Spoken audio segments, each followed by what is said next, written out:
ரீசெண்டாக நம்ம Indian team T20 world cup 2026க்கான ஸ்குவாடை ரிலீஸ் பண்ணியிருந்தாங்க. இதில் கேமை மாற்றக்கூடிய 5 முக்கியமான கேம் சேஞ்சிங் பிளேஸை பற்றி இந்த வீடியோவில் பார்க்க போகிறோம். Hello everyone, welcome to zero limit zone. Number 5 Varun Chakravarthy. நம்ம மேட்சஸ் நடக்க போகிறது என்னமோ இந்தியா அண்ட் ஸ்ரீலங்காவில். ஸோ கிரவுண்ட் எல்லாமே ஸ்பின் ஃப்ரெண்ட்லியாக இருக்கும்.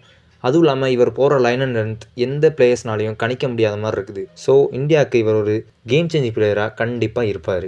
நம்பர் 4 அபிஷேக் சர்மா. ஓப்பனிங் பேட்டராக இறங்கி அதிரடியாக ஆடக்கூடிய பேட்டர் இவர்.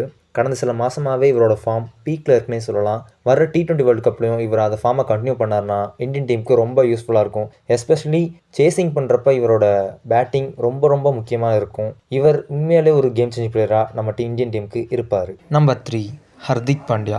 எழுதி வச்சுக்கோங்க, இந்த வேர்ல்டு கப்பில் இந்தியாவோட பேட்டிங்கில் தூணாக நிற்க போகிறது ஹர்திக் பாண்டியா தான். அண்டு போத் இவர் பவுலிங் அண்ட் பேட்டிங் ரெண்டுலேயுமே ரொம்ப யூஸ்ஃபுல்லாக இருப்பார். அண்ட் போன வேர்ல்டு கப்போட இந்தியா ஜெயிக்கிறதுக்கு ஒரு முக்கியமான ரீசனாக இருந்தார். ஸோ இவர் கண்டிப்பாக கேம் சேஞ்சிங் பிளேயராக இருப்பார்னு நம்ம நம்பலாம். Number 2 Suryakumar Yadav, Indian team captain. கடந்த சில மாதமாகவே இவர் அவ்வளோ ஃபார்மில் இல்லை. பட் இருந்தாலும் இவரோட கேப்டன்சி ரெக்கார்ட் வேறு லெவலில் இருக்குன்னே சொல்லலாம்.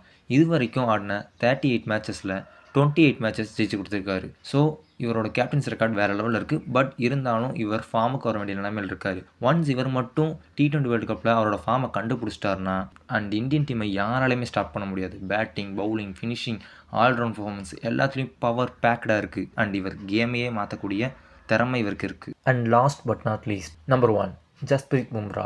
இவர் நினச்சாருன்னா சிங்கிள் ஹேண்டடாக மேட்சை திருப்புறதுக்கான திறமை இவர்கிட்ட இருக்குது. யார்கர் வேணுமா யார்கர் போடுவார், பவுன்சர் வேணுமா பவுன்சர் போடுவார், ஸ்லோவர் ரன் போடுவார், விக்கெட் எடுப்பார், ரன்ஸை கண்டெயின் பண்ணுவார். முக்கியமாக ப்ரெஷர் டயத்தில் தான் இவங்களோட ஃபார்ம் பீக்கில் வரும். போன T20 வேர்ல்டு கப் ஃபைனல்லே நம்ம பார்த்துருப்போம் இவர் எந்த அளவுக்கு விளையாடி இந்தியன் டீமை ஜெயிக்க வச்சுருப்பாருன்னு. ஸோ இவர் இந்தியன் டீமோட ஒன் ஆஃப் தி முக்கியமான கேம் சேஞ்சராக இருப்பார். ஓகே, இந்த அனலைஸ் இத்துடன் முடிவடைகிறது. உங்களுடைய கருத்து எதாவது இருந்தால் கீழே கமெண்ட் பண்ணுங்கள். இந்த வீடியோ பிடிச்சிருந்தா லைக் பண்ணுங்கள் அண்ட் மறக்காமல் நம்ம சேனலை சப்ஸ்கிரைப் பண்ணுங்கள். Tata, bye bye, see you soon guys. அடுத்த வீடியோவில் சந்திக்கும் வரை நான் உங்கள் MK.